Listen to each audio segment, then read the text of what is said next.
welcome to this session. Today I'm going to speak about the ingest processor.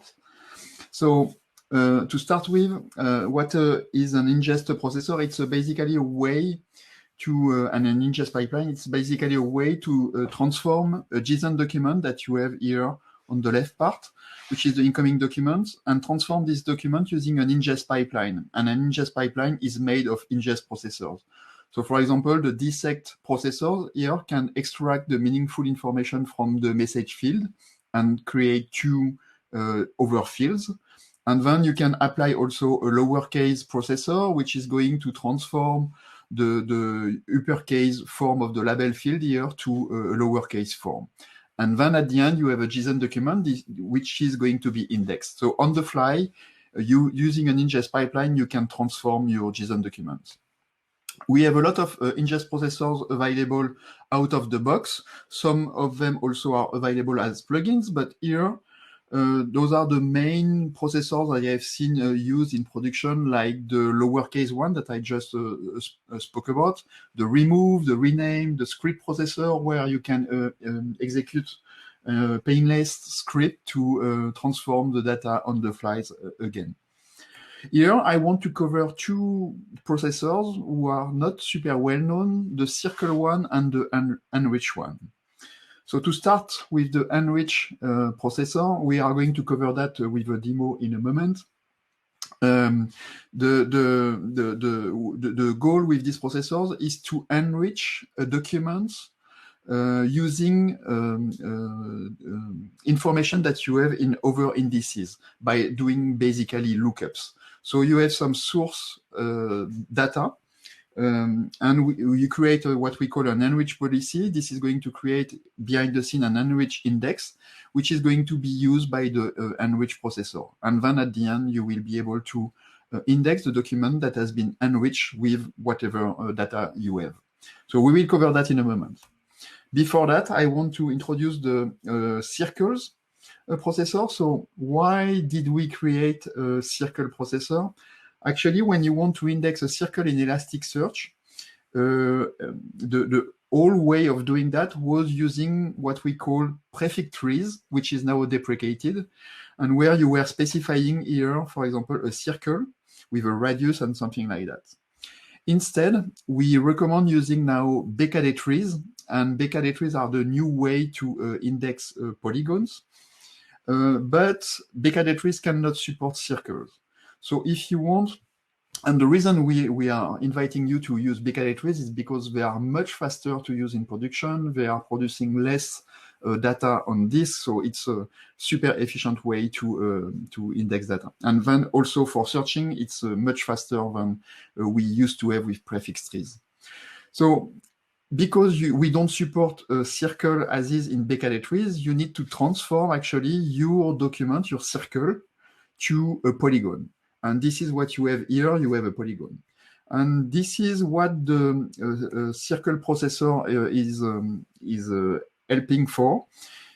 Let's say that you have in your source document a circle that you can specify in WKT format or GeoJSON.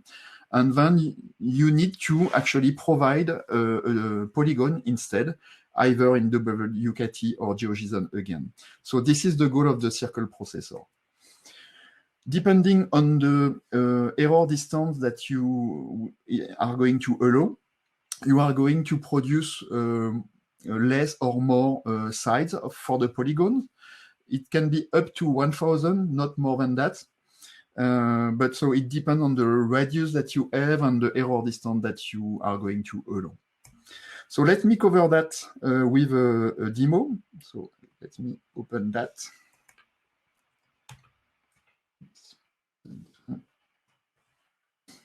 So here I have the ingest node pipelines in the stack management in Kibana, and I can create a pipeline from here. So I can create a demo ingest circle, for example, pipeline, and I can add a processor. So this is a nice UI that you can use if you wish. So here I'm going to use the Circle processor as I mentioned. I'm going to extract the meaningful information from a circle field.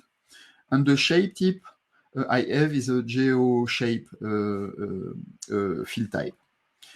So I can test my pipeline by adding some documents here. So let's try two documents, one with this WCAT format or the other one with the GeoJSON format. And if I'm running the pipeline here, you can see that it's going to generate here the polygon that I mentioned or the polygon in the GeoJSON format. Of course, you can change, for example, the error distance. So let's put 100, for example, here, and update that, refresh. You can see that we are generating less sides for the polygon. Okay, so that was it for the circle polygon. And now let's cover the ingest, the enrich pipeline. So I have here a data set which containing a list of persons. And if I look, so I have 240 person. And if I look at the data set that I have basically a name, the date of birth, the country, and a geolocation point here. I have also indexed already a list of what we call in France departments or regions, if you wish. So I have around 100 departments here available. And for each of them, I have the region number, the name of this region, and also a multi-polygon description, which is basically the description in a geo format of the department. So what I need to do is to create an enrich policy. So here I'm calling this enrich policy demo ingest regions policy. It's going to use this demo ingest region that I mentioned. It's going to match on the field location that I have in this index, and I'm going to extract the location, the region, and the name from the result set.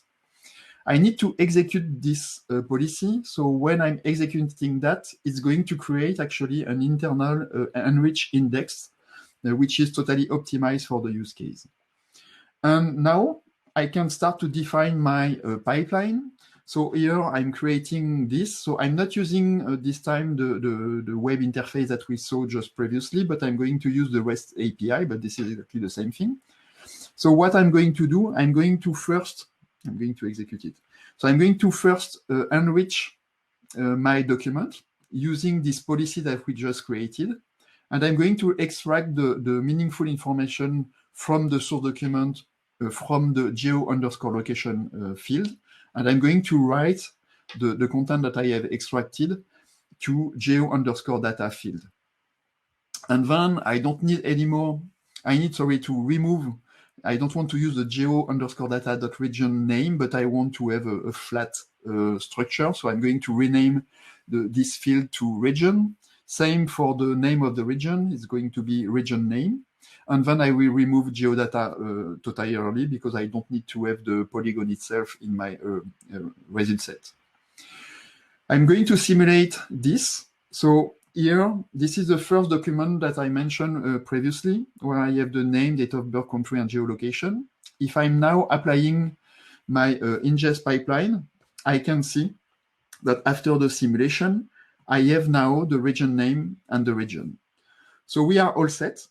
We can use the Reindex API that we covered in a previous session, for example, to read our demo index person, ingest person index. And for each document, pass it through the demo ingest enrich pipeline that we just created and create that in a new index. So it's done. And if I look at what I have at the end, so the first is what I used to have. So this part of the document only with the name, date of birth, country, and geolocation. And now with the result set, we know that actually this point is in Loire-Atlantique and the region number is 44. We can see here, by the way, the aggregation and the distribution of the result set that we saw, where are located in different regions our data set. So that's all for today. Goodbye, have a nice day, and see you next week.